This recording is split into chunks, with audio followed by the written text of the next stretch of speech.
আমি যখন প্রথম গ্রেপ্তার হই তখন এই গোপালপুরের হিন্দুরা এবং টাঙ্গাইলের হিন্দুরা প্রেস ক্লাবের সামনে গিয়ে মানববন্ধন করেছিল এবং আমার মুক্তির জন্য তারা সাংবাদিক সম্মেলন করেছিল এবং 2 ঘন্টা সেখানে অবস্থান করেছিল।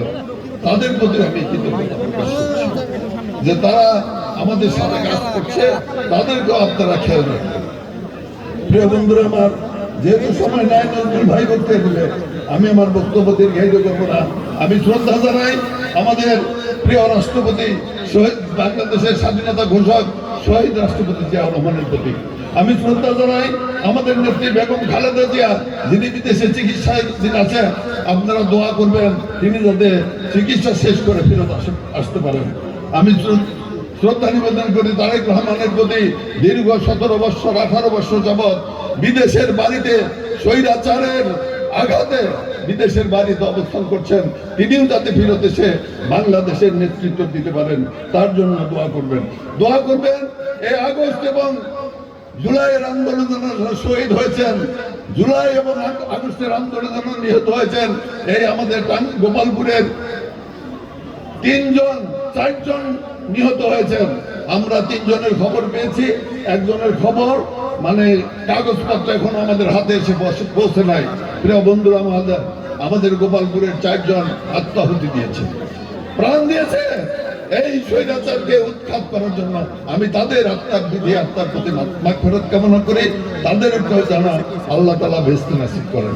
প্রিয় বন্ধুরা আমার, বক্তৃতা দেব না, সময় নাই, 10 মিনিট সময় আছে। শুধু একটি কথা বলতে চাই, গোপালপুর এর যে সামাজিক ব্যবস্থা ছিল, একজন আরেকজনকে শ্রদ্ধা করত, মুরব্বীকে ছোট বয়সীরা শ্রদ্ধা করত, সেই সামাজিক অবস্থা আজকে ভেঙে খান হয়ে গেছে। কেউ কারো শ্রদ্ধা করে না। ওরা এই খালি দুর্নীতি করে নাই, সমাজ ব্যবস্থাকেও ধ্বংসের চুরমার করে দিয়ে গিয়েছে। কাজে এই পতিত আওয়ামী লীগ যা করেছে আমরা তাই করবো? প্রতিটি আওয়ামী লীগ লুটপাট করেছে, চাঁদাবাজি করেছে, মাদকের ব্যবসা করেছে, গোপালপুরকে উচ্ছিন্ন নিয়ে গিয়েছিল। আমরা কি তাই করব?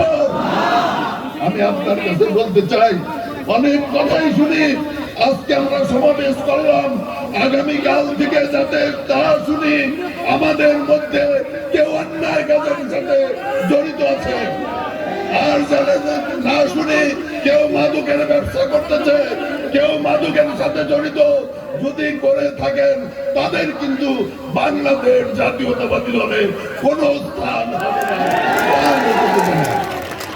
আরেকটি কথা বলতে চাই, অনেক নেতারা দল ভারী করার জন্য, পকেট ভারী করার জন্য আওয়ামী লীগের নেতাদেরকে, আওয়ামী লীগের কর্মীদেরকে পাশে টাইনে আনতেছেন। তাদেরকে বলতে চাই, 17 বছর কারাগারে ছিলাম, যারা আন্দোলন এবং সংগ্রাম করেছে তারাই নেতৃত্ব দিবে। প্রিয় বন্ধুরা, এই কথাটি বলে রাখলাম। আরেকটি কথা বলে রাখলাম যে